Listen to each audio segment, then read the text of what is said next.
Hello students, तो हम biology में पढ़ रहे थे plant water relation. Plant water relation में हमने परागण, विसरण और पारगम्यता के बारे में पढ़ लिया था।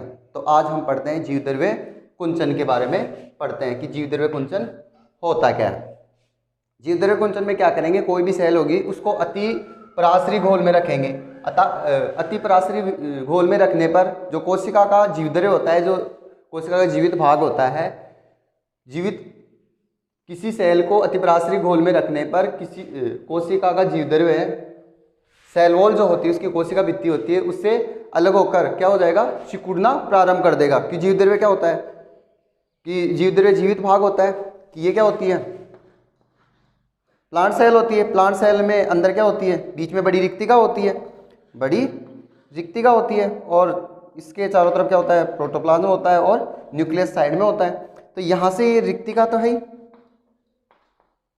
रिक्तिका, और ये क्या है, बाहर की साइड सेल वॉल। अब ये क्या करेगा, ये जीवद्रव्य। अब इस सेल को अगर हम कहाँ रखते हैं, अतिपराश्रयी घोल में रखते हैं। अतिपराश्रयी घोल में रखने पर ये क्या होगा, इसके अंदर का जो जल है वो बाहर निकलने लग जाएगा। बाहर जब निकलेगा, बाहर क्या निकलेगा, H2O, जल बाहर निकल रहा है। जल बाहर निकलने के कारण जो सेल वॉल से जो प्रोटोप्लाज्म होता है, जीवद्रव्य होता है, ये सिकुड़ेगा और सिकुड़ करके आ जाएगा, मध्य में आ जाएगा। कैसे बन जाएगा ये,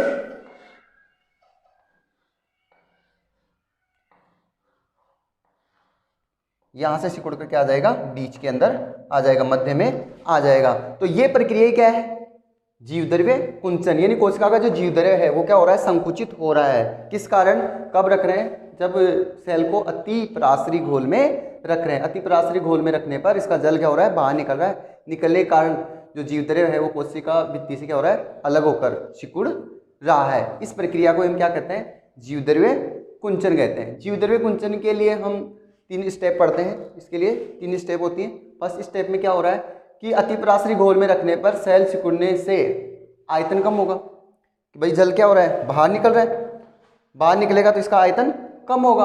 आयतन कम होने से बहिःपराश्रय के कारण जल बाहर निकल रहा है। बताया मैंने कि जल बाहर निकल रहा है, जिससे टीपी, टीपी का मतलब स्फीत दाब, टीपी मतलब स्फीत दाब, जो स्फीति दाब है वो कम हो जाएगा। कम होने के कारण धीरे धीरे क्या होगा, जो प्रोटोप्लाज्म है, ये प्रोटोप्लाज्म क्या करेगा, इस सेल वॉल से क्या होगा, बाहर, जिससे जीवद्रव्य सेल वॉल को बाहर नहीं धकेलेगा। क्योंकि जीवद्रव्य होता है वो बाहर की ओर धक्का मारता है। क्योंकि जीवद्रव्य क्या होता है, जीवित भाग होता है, और इससे जो स्फीत दाब होता है, स्फीत दाब क्या होगा कि यहाँ पर जल की वजह से जो जीवद्रव्य होता है वो कोशिका की भित्ति पर क्या करता है, एक दाब डालता है। इस दाब को ही हम क्या कहते हैं, स्फीत दाब कहते हैं। तो स्फीत दाब क्या हो रहा है, धीरे धीरे कम हो रहा है। कम हो गया तो यहाँ पर इस जीवद्रव्य द्वारा सेल वॉल पर प्रेशर कम हो जाएगा। कम हो रहा है तो इसे हम क्या कहते हैं, फर्स्ट स्टेज या प्रतिबंधक जीवद्रव्य कुंचन कह रहे हैं। कि यहाँ से क्या हो रहा है, जीवद्रव्य स्टार्ट हो रहा है। फिर क्या होता है कि बहिःपराश्रय के कारण लगातार जल तो बाहर निकलेगा ही। बाहर निकलने के कारण रिक्तिका और जीवद्रव्य क्या होता है, धीरे धीरे सिकुड़ने लग जाती है। क्योंकि रिक्तिका अगर सिकुड़ेगी तभी तो जीवद्रव्य अंदर आएगा। अंदर आएगा ना, अंदर आ रहा है तो जीवद्रव्य अंदर सिकुड़ते जाएंगे, और सिकुड़ने के कारण ये क्या होगी, सेल वॉल। लेकिन ध्यान रखना, यहाँ पर सिर्फ क्या क्या सिकुड़ेंगे, एक तो जीवद्रव्य, क्या क्या सिकुड़ेंगे, एक तो जीवद्रव्य और दूसरी रिक्तिका। सेल वॉल नहीं सिकुड़ेगी, क्योंकि सिकुड़ पड़ क्या रहे हैं, जीवद्रव्य कुंचन मतलब जीवद्रव्य का ही सिकुड़ेगा। और जीवद्रव्य भित्ति से क्या हो जाता है, कोनों से अलग होने लग जाता है। धीरे धीरे यहाँ से कोनों से क्या होगा, धीरे धीरे अलग होने लग जाएगा।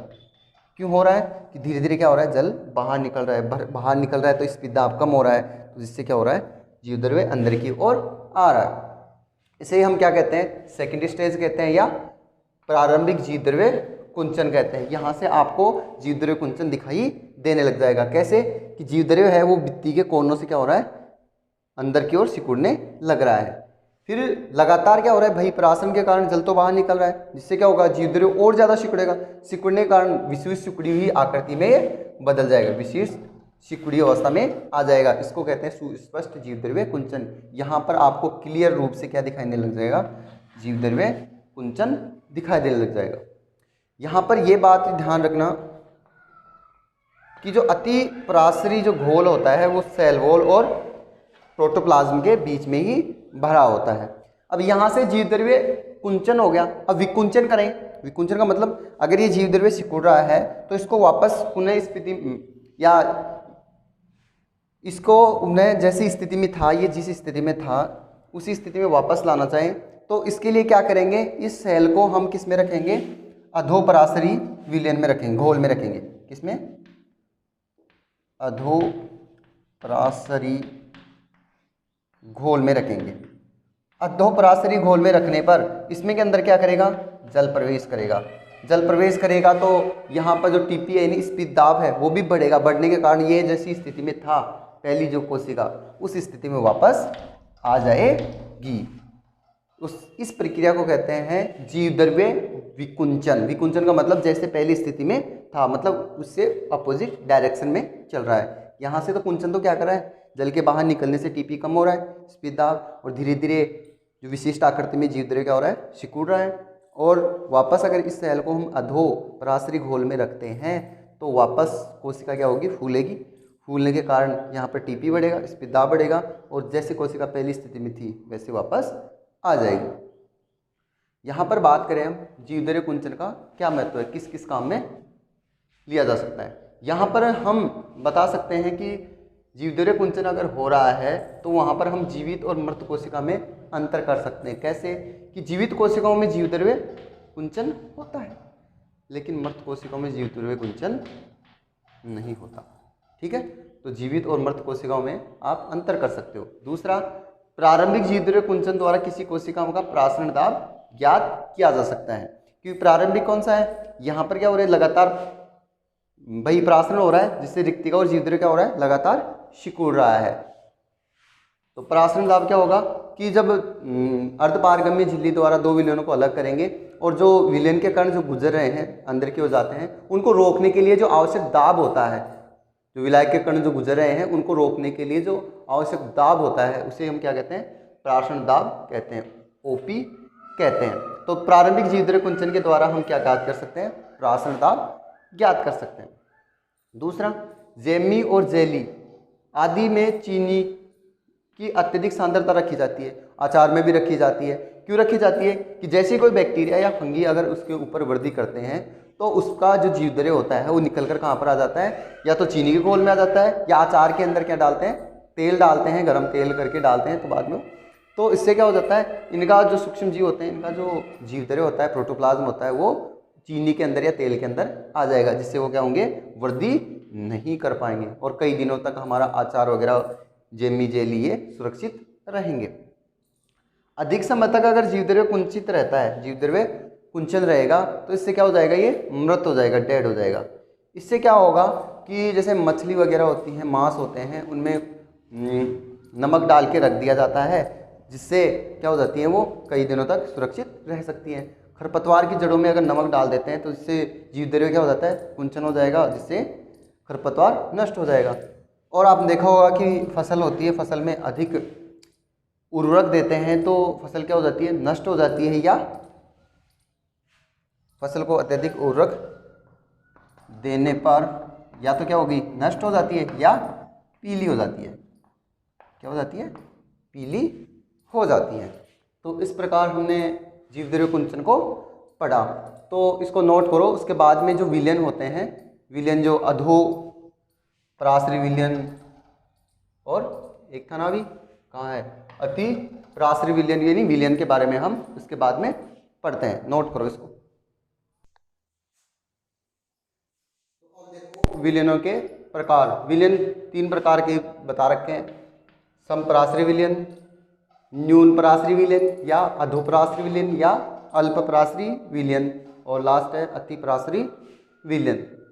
समपराशरी विलयन क्या होता है कि इसमें कोशिका जो रस होता है, रस का परासरण सांद्रता विलयन के परासरण सांद्रता के बराबर होती है, यानी कोशिका के अंदर का दाब और बाहर का दाब दोनों क्या होता है, बराबर होता है, इसलिए किसी प्रकार के पदार्थों का आदान प्रदान नहीं होता। न्यून पराशरी जो विलयन होता है या अधोपराशरी जो विलयन या अल्प पराशरी जो विलयन होता है, इसमें पराशरी सांद्रता दूसरे घोल की तुलना में क्या होती है, कम होती है। यानी कोशिका के अंदर का दाब कम है। कम होने से इसमें क्या होता है, अंतःप्रासन होता है। अंतःप्रासन का मतलब इसके अंदर जल प्रवेश करेगा। क्या करेगा, जल प्रवेश करेगा। और जब जल प्रवेश कर रहा है तो उसके कारण कोशिका क्या हो रही है, फूल जाती है। और थर्ड है अतिप्रासरी विलयन। अतिप्रासरी विलयन में क्या करेंगे, जो प्रासन सांद्रता होती है वो दूसरे घोल की तुलना में क्या होती है, अधिक होता है। अधिक होने से यहाँ पर कौन सी प्रक्रिया हो रही है, बहिप्रासरण की प्रक्रिया हो रही है। बहिप्रासरण का मतलब इस प्रक्रिया में क्या हो रहा है, जल बाहर निकल रहा है। बाहर निकलने के कारण कोशिका क्या हो जाती है, सिकुड़ जाती है। कोशिका सिकुड़ जाती है। तो इस प्रकार विलयन कितने हैं, 3। समप्रासरी विलयन, न्यूनप्रासरी या अधोप्रासरी या अल्पप्रासरी विलयन बोलते हैं इनको, और एक है लास्ट अतिप्रासरी विलयन। ध्यान रखना, अधोप्रासरी में क्या होगा, जल प्रवेश करेगा और कोशिका फूल जाएगी, और अतिप्रासरी में जल बाहर निकलेगा। जल बाहर निकलने से कोशिका सिकुड़ जाती है। तो नोट करो इनको, उसके बाद में पढ़ते हैं हम कोशिका में उत्पन्न दाब। पढ़ते हैं हम कोशिका में उत्पन्न विभिन्न प्रकार के दाब, यानी कोशिका के में कौन कौन से दाब उत्पन्न होते हैं। सबसे पहले पढ़ते हैं हम स्फीत दाब, यानी कि टीपी। स्फीत दाब क्या होता है कि जब पादप कोशिका में, पादप कोशिका को किसके अंदर, जल के अंदर रखा जाएगा। जल के अंदर जो रिक्तिका रस का प्रासरण दाब अधिक होता है, और अधिक होने के कारण यहाँ पर क्या हो रहा है, जल के अणु कोशिका में प्रवेश करेंगे। प्रवेश करने पर जीवद्रव्य क्या करेगा, जल अगर अंदर भर रहा है कोशिका के अंदर, ये सेल है और सेल ये क्या कर रही है, दाब डाल रही है। दाब डालने के कारण यहाँ पर क्या हो रहा है, इस सेल के अंदर क्या हो रहा है, H2O आ रहा है, जल आ रहा है। जल आने के कारण यहाँ पर ये जो जीवद्रव्य है वो क्या करेगा, सेल वॉल पर क्या करेगा, दाब डालेगा। ये यहाँ पर क्या हो रहा है, अंदर की ओर जल प्रवेश कर रहा है, और जल प्रवेश करने के कारण यहाँ पर जो जीवद्रव्य होता है वो क्या करेगा, या कोशिका रस होता है वो क्या करेगा, इस कोशिका भित्ति पर दाब डालेगा। और जो ये दबाव डाल रहे हैं कोशिका भित्ति पर, ये क्या होता है, स्फीति दाब होता है। तो समझ में आया स्फीति दाब क्या है, कि पादप कोशिका को जल के अंदर रखा जाएगा और उसकी रिक्तिका रस का प्राशन दाब अधिक होने के कारण इसके अंदर क्या हो रहा है, जल प्रवेश कर रहा है। जल क्या करेगा, प्रवेश करेगा। जल प्रवेश करने के कारण जीवद्रव्य या कोशिका रस द्वारा जो सेल वॉल होती है, कोशिका भित्ति होती है, उस पर दाब डालते हैं। सेल वॉल पर क्या पड़ता है, दबाव पड़ता है, दाब डालते हैं। और जो सेल वॉल पर ये जो दाब डल रहा है उस दाब को हम क्या कहते हैं, स्फीति दाब कहते हैं। स्फीति दाब होता है वो स्वतंत्र रखे किसी विलयन के लिए लागू नहीं होता है। कोई अकेला अगर कोई विलयन रखा हुआ है तो उसके लिए वो लागू नहीं होता। यह लागू किसके लिए होता है, केवल प्रासरणी तंत्र के लिए ही लागू होता है, यानी जिसमें प्रासन की प्रक्रिया हो रही हो। यहाँ पर जो स्लत कोशिका होती है उसके लिए टीपी का मान क्या होता है, 0 होता है। स्लत कोशिका क्या होती है, जो सिकुड़ी हुई कोशिका होती है, यानी जिसमें जल की मात्रा आप कम बता सकते हो, या बोल सकते हो जिसमें बहिप्रासन की प्रक्रिया हो रही हो। उस कंडीशन में जो टीपी होता है उसका मान क्या हो जाता है, 0 हो जाता है। स्लत कोशिका जो होती है, स्लत का मतलब हो गई सिकुड़ी हुई या संकुचित हुई हुई कोशिका। इस स्लत कोशिका में टीपी का मान 0 होगा। लेकिन पूर्ण स्फीत कोशिका, पूर्ण स्फीत का मतलब जो पूर्ण रूप से इसमें जल की मात्रा भर गई हो और जहाँ पर पदार्थों का आदान प्रदान नहीं हो रहा हो, उस कंडीशन में या फूली हुई जो सेल होती है उसमें टीपी का मान क्या होता है, मैक्सिमम होता है, अधिकतम होता है। प्लांट कोशिका में टीपी का मान क्या हो गया, जो स्फीति दाब है उसका मान 0 होता है। 0 से लेकर कहाँ पर, प्रासन दाब जो होता है ओपी होता है उसके मध्य होता है। 0 से लेकर प्रासन दाब के मध्य होगा। सेल में जीवद्रव्य कुंचन के समय, जब कोशिका में जीवद्रव्य कुंचन हो रहा है, जीवद्रव्य कुंचन का मतलब मैंने पढ़ा दिया अभी इससे पहले कि कोशिका का जो जीवद्रव्य है वो सेल वॉल से हटकर क्या हो रहा है, बीच में इकट्ठा हो रहा है। उस प्रक्रिया के दौरान जो टीपी का मान होता है, स्फीति दाब होता है, उसका मान कैसे माना जाता है, ऋणात्मक माना जाता है, क्योंकि नेगेटिव में जा रहा है। और स्फीति दाब को हम कहते हैं द्रव स्थितिक दाब भी बोलते हैं। इसको क्या बोलते हैं, दूसरा नाम क्या बोल सकते हैं इसको, द्रव स्थैतिक द्रव स्थैतिक दाब। तो स्फीत दाब को हम क्या बोल सकते हैं? द्रव स्थैतिक दाब भी बोल सकते हैं। तो स्फीत दाब क्या हो गया कि ये कोशिका को जल के अंदर रखेंगे, यहाँ पर प्राशन जो रिक्तिका का प्राशन दाब है वो अधिक है, जिसके कारण जल प्रवेश कर रहा है। जल प्रवेश के कारण इसमें जो जीवद्रव्य द्वारा या कोशिका रस द्वारा जो कोशिका भित्ति होती है उस पर प्रेशर लग रहा है, और उस प्रेशर को ही हम क्या कहते हैं? स्फीति दाब कहते हैं। इस स्फीति दाब के विपरीत एक दाब कार्य करता है, उसको हम कहते हैं भित्ति दाब। यहाँ पर जो स्फीति दाब होता है और भित्ति दाब होता है, उनका मान क्या होता है? बराबर होता है। नहीं तो क्या होगा कि जैसे जैसे कोशिका के अंदर जल बढ़ता जाएगा तो दाब बढ़ता जाएगा और कोशिका क्या हो जाएगी? फट जाएगी। लेकिन कोशिका फटती नहीं है। क्यों नहीं फटती? क्योंकि उसमें क्या लगा होता है? स्फीत दाब और भित्ति दाब दोनों होते हैं, और जिसमें इन दोनों में कोई भी दाब नहीं होगा उस कंडीशन में क्या हो गई? कोशिका फट जाती है। जैसे पादप कोशिका होती है, पादप कोशिका में भित्ति दाब नहीं होता। भित्ति दाब किसमें लगता है? जब, क्योंकि भित्ति दाब क्यों नहीं लगता? ये दोनों दाब ही नहीं लगते हैं। क्यों नहीं लगते? क्योंकि यहाँ पर क्या नहीं होती? सेल वॉल नहीं होती। आपको पता है कि एनिमल सेल होती हैं, जंतु कोशिका होती है, उनमें सेल वॉल एब्सेंट होती है। तो स्फीत दाब के विपरीत कौन सा दाब होता है? भित्ति दाब। तो भित्ति दाब क्या कहोगे? कि सेल वॉल दर्द होने के कारण स्फीत दाब के बराबर, लेकिन उसके विपरीत दिशा में। विपरीत कौन से? कि भित्ति दाब तो क्या हो रहा है? अंदर से बाहर की ओर लग रहा है, कोशिका में अंदर से बाहर की ओर लग रहा है। जैसे ये कोशिका है और ये इसकी रिक्तिका हो गई, ये इसका न्यूक्लियस हो गया। अब ये तो क्या करेगा? अंदर से बाहर की ओर लग रहा है। ये तो कौन सा हो गया? टीपी हो गया। लेकिन जस्ट इसके विपरीत और बराबर कौन सा लगेगा? WP, यानी कि भित्ति दाब लगेगा। जैसे जितना भित्ति दाब होगा उतना ही क्या होगा? ये स्फीत दाब होगा, और दोनों का मान क्या होगा? बराबर। बराबर होने के कारण कोशिका फटती नहीं है।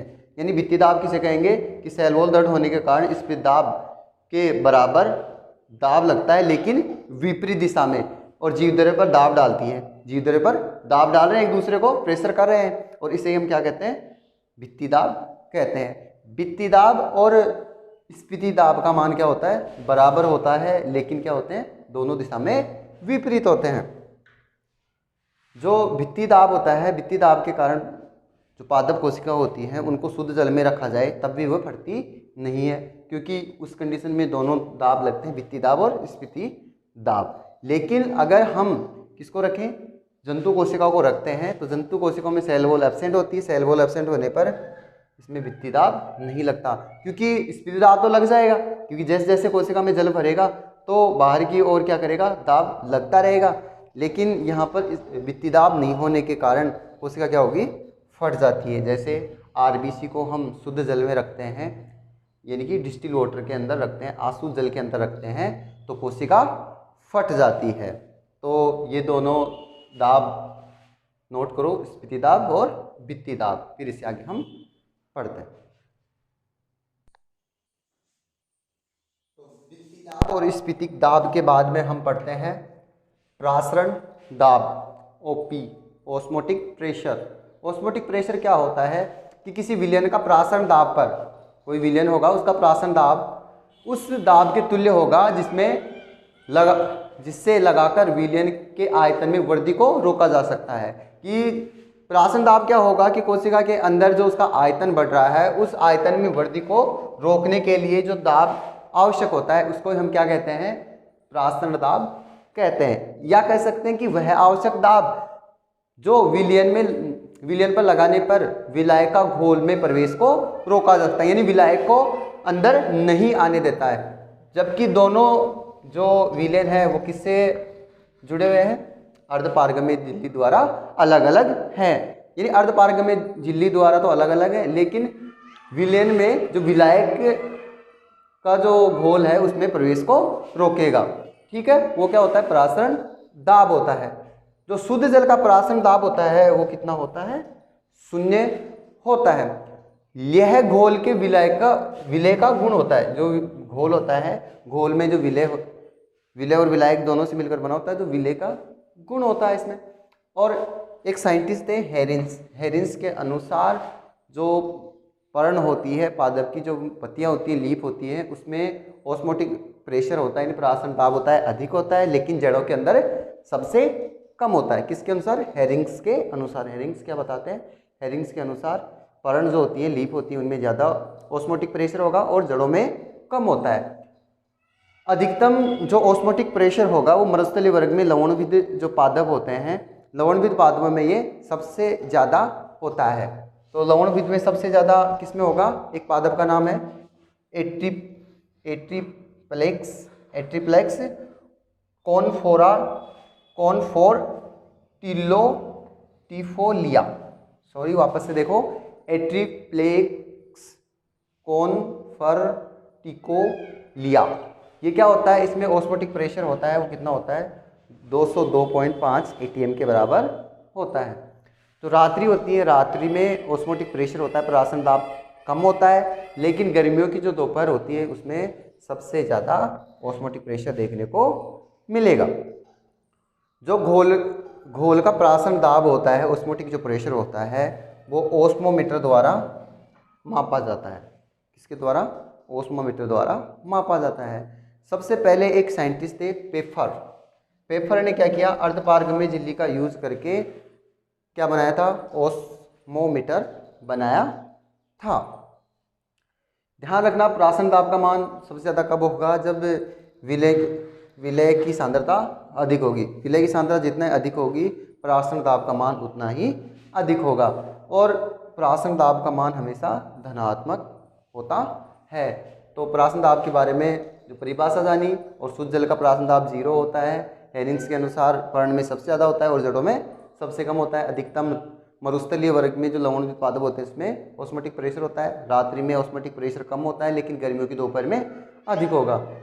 और जो ऑस्मोटिक प्रेशर है वो किसके द्वारा मापा जाएगा? किसी घोल का ओस्मोमीटर के द्वारा मापा जाएगा। इसका मान हमेशा धनात्मक होता है। और विलय की सांद्रता जितनी अधिक होगी उतना ही क्या होता है? परासन दाब का मान होता है। तो नोट करो इसे।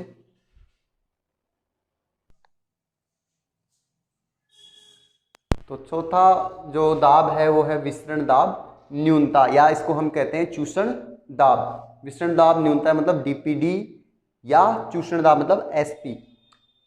विसरण दाब न्यूनता किसे कहेंगे? विसरण दाब DPD किसके बराबर? OP - TP, मतलब प्राशन दाब और स्पित दाब के अंतर के बराबर कौन है? DPD है। तो परिभाषा क्या बना सकते हैं हम कि प्राशन दाब और स्फीति दाब के अंतर को हम क्या कह देते हैं? विसरण दाब न्यूनता या चूषण दाब कहते हैं। इस फॉर्मूले से हम बता सकते हैं कि प्रासरण दाब और स्फीति दाब में जो अंतर होगा, इन दोनों का जो अंतर होता है वो किसके बराबर होता है? विसरण दाब न्यूनता के बराबर होता है। या दूसरी परिभाषा बता सकते हो कि किसी विलयन का विसरण दाब निश्चित तापक्रम पर उसके शुद्ध विलयन के विसरण दाब से जितना न्यून होता है, यानी विसरण दाब से जितना कम होगा शुद्ध विलयन की से, तो उसे हम क्या कहेंगे? उस विलयन का विसरण दाब न्यूनता या चूषण दाब कहते हैं। चूषण दाब जो न्यूनता शब्द है वो किसने दिया था? यानी DPD शब्द किसने दिया था? BS मेयर ने दिया था। लेकिन एक साइंटिस्ट और थे, रेनर ने इन्हें कोशिका में क्या कहा? चूषण दाब कहा। यानी कि BS मेयर ने तो क्या कहा इनको? विसरण दाब न्यूनता। किसने कहा विसरण दाब न्यूनता? BS मेयर ने। और रेनर ने क्या कहा? चूषण दाब न्यूनता। DPD होता है वो सेल की जल अवशोषण शक्ति होती है, यानी जल कितना जल उसके अंदर अवशोषित होगा, या जल की मांग कहते हैं कि जल की कितनी आवश्यकता हो रही है।